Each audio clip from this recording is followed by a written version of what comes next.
की कुठलंही काम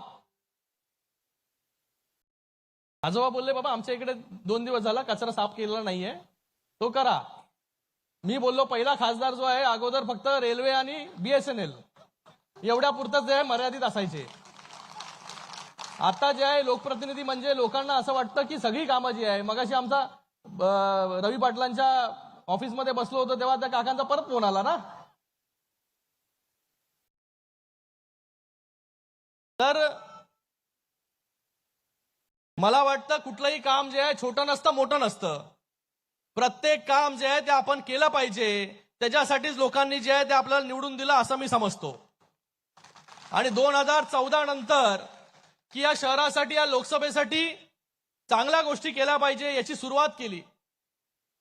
कधी जे आहे हे राजकारणाला प्राधान्य दिलं नाही, फक्त आणि फक्त विकास कार्य कसे होतील माझ्या मतदारसंघामध्ये याच्यावरती भर दिला पहिल्या दिवसापासून. म्हणून आज एवढ्या मोठ्या संख्येमध्ये प्रोजेक्ट जे आहेत या कल्याण लोकसभेमध्ये उभे राहायला आपल्याला पाहिले. कल्याणच्या कल्याणशील रोड आपल्या सगळ्यांना माहिती आहे 2014च्या अगोदरची परिस्थिती की जायला एक रस्ता होता छोटा रोड आणि यायला एक रोड होता, त्याच्यामध्ये खड्डे बिड्डे भरपूर काय काय काय काय काय काय असायचे.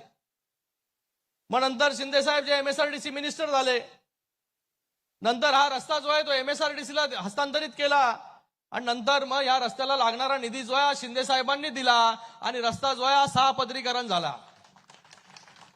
आता हा रस्ता जो आहे 6 पदरीकरण झाल्यानंतर म्हणजे मला आठवतं 6 पदरीकरण जेव्हा रस्ता होत होता तेव्हा काही ठिकाणी तर मी तेव्हाचे आयुक्त आमचे सगळे प्रतिनिधी कधी कधी तर टेप घेऊन जायचो.